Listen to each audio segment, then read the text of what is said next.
자, 그럼 매일 사망자가 수십 명씩 발생하고 또 각 지역별로 치사율에 편차를 보이고 있는 이 중국의 상황은 어떻게 설명할 수 있을까요? 의료진들은 중국 의료 시스템의 물리적 한계 때문이라면서 결국 밀려오는 환자를 감당할 수 있냐 없냐에 달려 있다는 겁니다. 이어서 전동혁 기자입니다.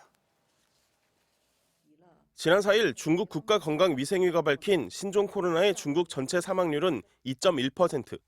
하지만 이 사망률을 지역별로 나눠보면 신종 코로나의 발원지로 알려진 우한은 4.9%, 후베이성은 3.1%로 나타나고 후베이성을 제외한 중국 지역은 0.16%에 불과했습니다. 신종 코로나 확진 환자를 치료 중인 국내 연구진은 우한의 사망률이 유독 높은 건 대규모 환자가 한꺼번에 발생해 우한의 의료기관들의 과부하가 걸려 환자 상당수가 중증으로 방치됐다는 게 국내 의료진들의 분석입니다. 우한 지역에는 중환자 치료 베드가 110개 뿐이었다고 합니다. 의료 시스템이 감당할 수 없을 정도로 그런 상황이 벌어지면서 평상시보다 더 높은 사망자가 났을 거다. 우리나라처럼 주로 경증 단계에서 환자가 격리되고 의료기관들이 감염 환자들을 감당할 수 있는 상황이라면 치사율은 낮을 거라는 설명입니다. 상대적으로 높은 중국의 치사율도 따져보면 그리 높지 않다는 지적도 나왔습니다. 사망률은 전체 감염 환자 중 몇 명이 사망했는가로 계산하는데 중국의 경우 기침, 발열 정도의 경증 환자는 감염 환자에서 제외합니다. 폐렴 정도의 중증 환자만 감염 환자로 계산하기 때문에 치사율이 높게 나타난다는 설명입니다.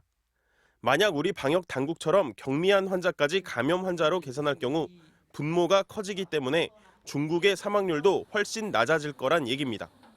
폐렴부터 출발합니다. 감기처럼 지나가는 환자는 국가 통계에 잡지 않고 있습니다. 당연히 중증도 사망 환자가 많을 수밖에 없어서 의료진은 그러나 신종 코로나 바이러스는 새로운 감염병이라 사람들 대다수가 아직 면역력이 없고 만약 방역망이 뚫려 감염 환자가 크게 늘면 치료율이 떨어져 사망률이 높아지는 상황이 올 수 있다는 경고도 내놨습니다. 인구 전 집단이 면역이 없다는 겁니다.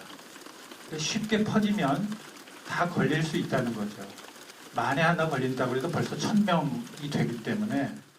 의료진은 지난 2015년 메르스 사태처럼 면역이 취약한 환자들이 모여있는 병원 안에서 감염이 확산되면 사망률은 더욱 높아질 거라며 아직은 국내 신종 코로나 확산에 대해 안심하긴 이르다고 강조했습니다. MBC 뉴스 전동혁입니다.